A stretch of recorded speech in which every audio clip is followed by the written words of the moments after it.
Good afternoon, everyone. Thank you very much for being here. It is my pleasure to welcome you to the closing program of this year's Foreign Affairs Day, and I hope that you found the seminar presentations informative and useful. As I said this morning, we depend on you to be the face of the Department of State in your communities. So tell our story to the American people and inspire the next generation of foreign affairs leaders. Secretary Pompeo's own career as a military officer, elected representative, and a public servant, both here in the department and just prior as Director of Central Intelligence, is an inspiration to future public servants. He strongly believes and values our mission and the talented women and men who serve and have served around the world in Washington, championing American diplomacy and leading U.S. foreign policy. In that spirit, it gives me great pleasure to introduce an exemplary public servant, my boss, the 70th Secretary of State, Mike Pompeo. Mr. Secretary.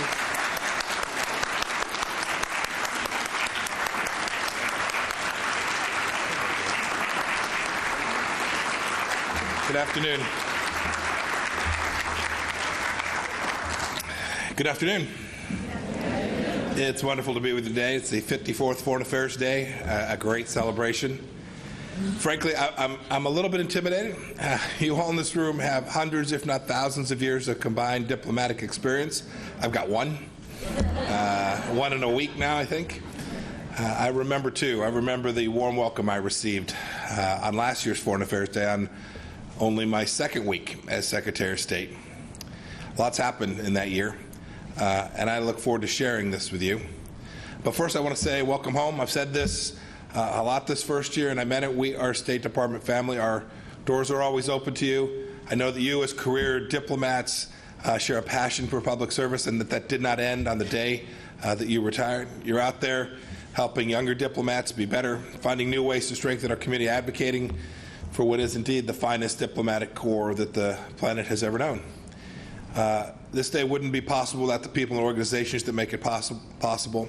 I want to thank AFSA and the Senior Living Foundation of the American Foreign Service for their generous support that makes this annual homecoming possible. I also want to thank Director General Carol Perez for hosting Foreign Affairs Day, for awarding the Director General Service Cup to Judy Eichels, and the Director General's Foreign Service Cup to Ambassador William Brownfield. Bill, where are you at? Somewhere here. They had to leave. All right. Thanks as well to Ambassador Tom Shannon for his participation in today's luncheon speaker. And finally, congratulations to Ambassador Jacques-Paul Klein, recognized this morning with the Decor Foreign Service Cup. Pretty cool. A week ago today, I hit my one-year mark as Secretary where I entered the job. I think it's fair to say that there was a lot going on here. And I knew that I needed to do something that would revive spirit and excellence of the State Department, for which we've been known for 230 years. So let me run down just a few things which we've accomplished as a team, getting as close to full strength as we can and building our organization for the future. First thing was I reaffirmed the value of our family members. It's hard work what we do. Diplomacy is hard work. Our diplomats depend mightily, just as I do, on our loved ones to get through long hours, demanding travel routine, and frankly, tough deadlines to meet. I know I could barely comb my hair in the morning without Susan's help. Don't have as much as I used to. But, you know, these family members don't get a paycheck, yet make enormous contributions to what it is we all do. I've tried to reinforce that message from day one. In keeping with that, we quickly lifted a hiring freeze on eligible family members, those who actually do get a paycheck. And we've now got nearly 3,000 of them coming off the sidelines. 3,000 coming off the sidelines into positions that make a real difference at every post. I've said this, I've been criticized a bit. This was easy.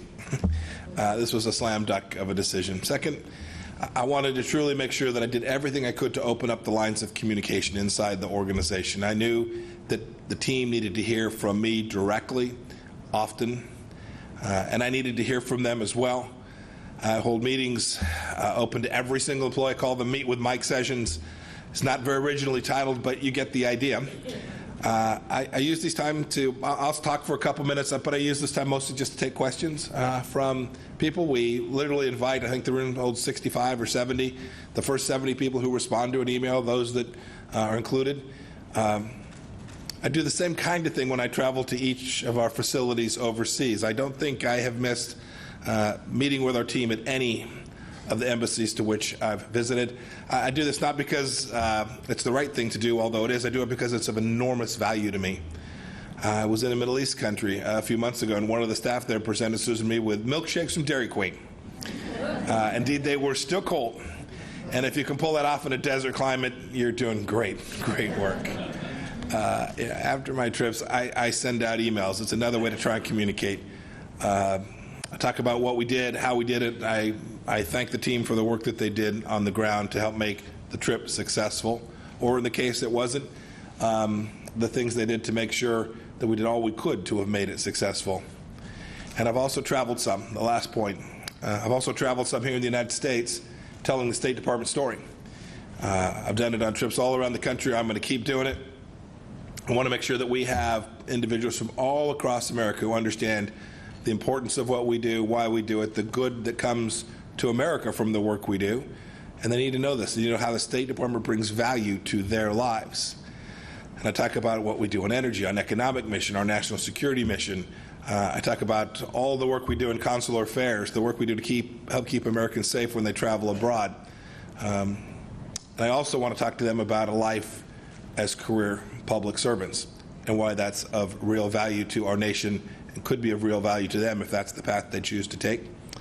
I knew when I came here that I needed to get the team back on the field, that we were a bit depleted. Things are going in the right direction now. There's still more work to do. But promotion rates in the Foreign Service, which in 2017 were cut between 40 and 50% across the board, are now growing significantly again. New Foreign Service officers specialty classes are being admitted on a regular basis and in good size. Dozens of senior leaders that can confirm by the Senate since my first day. About 24 more, I think, are on the cusp of making it across the line. If you have friends that are senators, please urge them to get the other 25 or 30 across. We need them. These are all highly qualified, talented people. Many are career Foreign Service officers. Some are politicals. We need all of them to make their way onto the team.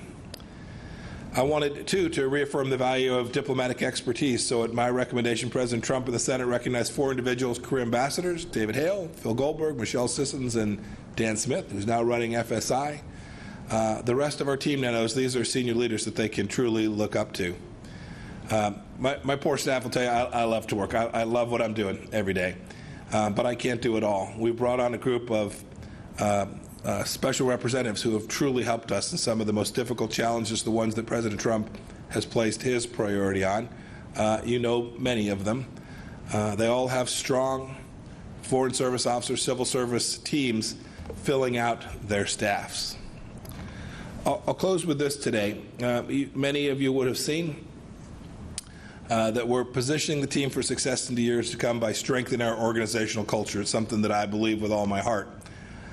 We created an ethos. It reaffirmed that we're the only institution in the United States government dedicated to and capable of leading American foreign policy. And when we get our various missions right, we know that our brothers and sisters in the Department of Defense breathe just a little easier, as do those who are in the private sector. They know that they can count on their security. One of the challenges we face here, frankly, is that there's a lot of different categories to State Department. We have Foreign Service officers, civil service, political appointees, but there's good reasons for those divisions as an organizational matter. But we can never let that hinder the idea of our mission and the fact that we are truly one team. Our work is of the absolute highest importance. I just left the White House where we were meeting with the Slovaks, and I got a chance to see the great work our team has done to help keep that country as a partner for the United States. Last week we unveiled what we've called this ethos. It's simply a code of professional conduct. It sets out the attitudes, behaviors that we expect of every single team member here at the State Department. We're making it the basis for our organizational culture. I want it to be part of everyone's DNA. It's already there. Many of you know it. Some of it's not particularly new. But for those who are coming onto our team, I want them to understand that there is a professional culture that is the center of everything every one of us does. Everyone who gets a paycheck from the Department of State, they have to have that same ethos of professionalism. It's simple. It's integrity, it's respect, it's taking responsibility, whether you're successful or not, and an idea of service, public service, on the mission for our nation. I must say, I've seen this in my first year, so many team members who already embody this, but we need to get that to 100% of the people who are working here. The centerpiece is an ethos statement. It's totally unique to the State Department. It sets forth the attitude that we should all be cultivating, not only of ourselves, but by everyone around us. I've talked often about the need for each of us to lead. And we'll also soon have a common set of trainings, new awards, and other HR procedures that are aligned with this initiative. All of these activities, these modalities, will help us better achieve the vision of being one team on one mission with a single future. And if we do that, American cabinet agencies will all see that this is the crown jewel of the United States government. And the American people, too, will be better off for it. I hope my team and I are making you all proud in what we're trying to accomplish here. So many of you gave your adult lives to this mission. And the best way that I can honor that is to make sure that the State Department is able to win the mission every day for years to come. And as we look towards the future, it's important to stop and honor those who came before us. That's what we're doing here, especially those who paid the ultimate price so that American people can live free. As soon as I finish here, I'll take part in AFSA's memorial ceremony just down the hall to pay tribute to all the members of the Foreign Service who lost their lives in service to America. Our nation owes them, as it does you, an enormous debt of gratitude for always putting the country first. Thank you for that. Thank you for coming home today. I hope you've enjoyed the program and that you'll stay in touch. May God bless you, and God bless the United States of America and this Department of State. Thank you all.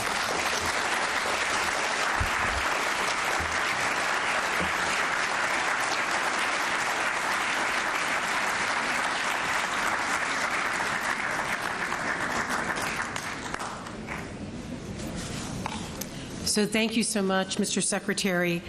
We are now going to move to the C Street lobby for the AFSA Memorial Service.